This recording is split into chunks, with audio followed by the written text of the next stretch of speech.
Le nouvel album d'Eminem est exceptionnel. Déjà, c'est un album conceptuel mettant en scène la mort de Slim Shady, l'alter ego démoniaque d'Eminem. L'album s'ouvre sur le titre Renaissance qui est un gros banger. Le flow me fait penser à When the Music Stops sur The Eminem Show ou Rabbit Run sur l'album Date Mile. Brand New Dance a clairement une teinte de son album Encore avec Just Lose It. La prod est très cartoonesque, pareil pour les voix et les bruitages. Dans Evil, le refrain d'Eminem est incroyable, très bonne interprétation, flow magistral aussi, il y a des scratchs, des coups de feu, des chœurs en fond, ce qui donne une atmosphère sombre, et à la fin, il dit qu'il devient evil comme sa mère, comme si on était dans un film d'horreur où le fils prend le relais des parents. J'ai été choqué de l'entrée d'Eminem sur Fuel, bordel, quel flow! En plus, il nous fait des bonnes punchlines à double sens sur P. Diddy, on adore. Guilty Conscience 2 est la suite du morceau paru sur l'album de Slim Shady LP de 1999, où Shady influençait des gens à faire des mauvaises choses, tel un diable sur une épaule, alors que Dre jouait l'ange. Ici, la suite est un débat conflictuel entre Eminem et Slim Shady, menant à sa mort. C'est un classique. La voix d'Eminem,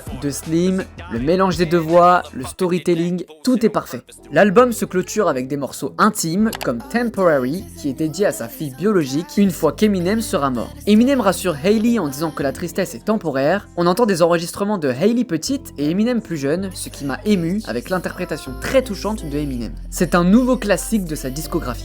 Dans le dernier titre de l'album, Eminem imagine un monde où il serait mort suite à son overdose en 2007. Un monde où il n'aurait pas vu Hailey être diplômée, se marier, avoir son premier enfant, etc. C'est une lettre d'excuse à sa famille. Le morceau a des airs soul et gospel, Jelly Roll au refrain a un timbre country et je trouve qu'il est parfait pour clôturer l'album pour symboliser la rédemption psychothérapique d'Eminem. En conclusion, c'est un excellent album, le concept est intelligent, les paroles sont dingues, il y a de l'humour, un côté sombre et de la tristesse. En tant que Stan, je n'ai pas été déçu. J'ai aussi l'impression qu'Eminem tire sa révérence en mettant en avant la nouvelle génération de rappeurs sur cet album. Et vous, quels sont vos morceaux préférés de cet album ?